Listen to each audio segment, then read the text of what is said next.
Rain hammered down in thick sheets outside the city hospital as billionaire David Morgan stepped out of his sleek car. In his arms, he carried his daughter, Claire, motionless and silent. Years of expensive treatments, endless hospital visits, and prayers had done nothing to bring back her movement. The world's best doctors had tried and failed. David's heart ached with frustration and hopelessness. The storm mirrored the turmoil inside him. A father desperate for a miracle, yet haunted by months of disappointment. Each drop of rain seemed to echo the tears he refused to shed. Suddenly, a soft but steady voice cut through the noise of the storm. "Sir, I can make your daughter walk again." David turned sharply. Standing there, soaked and barefoot, was a boy no older than 12, dressed in tattered clothes. His eyes held a strange conviction, burning bright despite the rain. For a moment, David froze, unsure if what he heard was real or just the desperation speaking.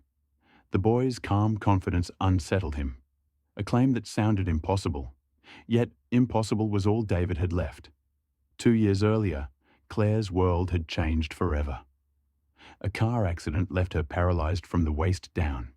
David had poured every resource into finding a cure, consulting specialists from around the globe, from neurosurgeons in Switzerland to therapists in Japan. But nothing had worked. Treatments came and went, each ending in heartbreak. Claire, once lively and full of laughter, had grown quiet and withdrawn. Her spirit seemed to fade with every failed attempt. David's hope had worn thin, replaced by a heavy shadow of despair that clung to both their lives. David shook his head, disbelief clear on his face. He was no stranger to false hope, and this boy's words sounded like a cruel joke.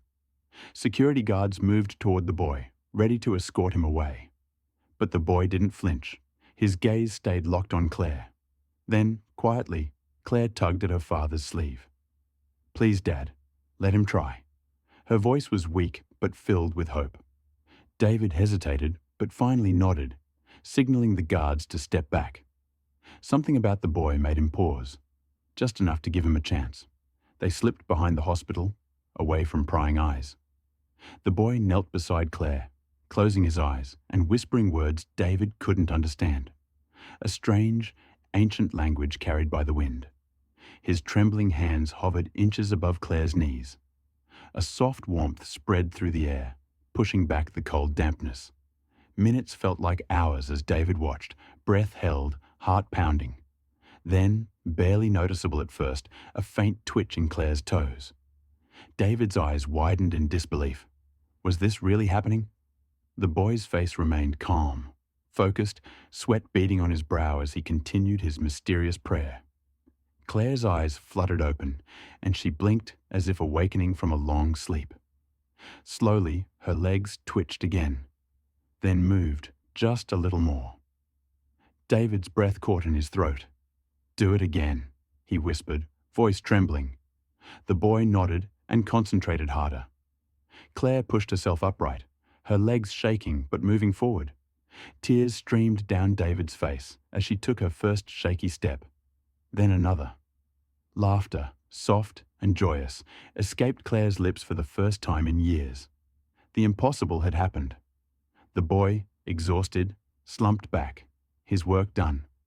Exhausted, the boy collapsed onto the wet ground, breathing heavily. David rushed to his side and carefully lifted him up. Together, they hurried back inside the hospital. Nurses and doctors gathered, eyes wide with confusion and disbelief. None could explain what had just occurred. The miraculous movement, the sudden spark of life. It defied every medical understanding. Questions filled the room, but answers were nowhere to be found. David stood silently, overwhelmed, yet filled with a flicker of hope he hadn't felt in years. Later, in a quiet room, David finally asked, "Who are you? How did you do this?"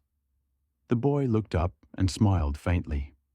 "My grandmother was a healer before she died," he said softly. "She passed this gift to me. I don't know how it works, I just believe." He then shared a brief story of his homeless life, a blanket near the train station, memories of a family lost long ago. David listened, moved by the boy's pain and strength, feeling a complicated mix of doubt and hope. Determined to help, David arranged for the boy, whom he named Malik, to live with them. He promised Malik education, food, and a safe place to grow. Malik and Claire became inseparable, their bond deepening each day.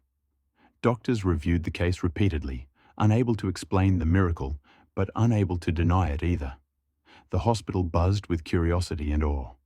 What started as a chance encounter had grown into a new chapter filled with possibility, for both the boy and the family that embraced him.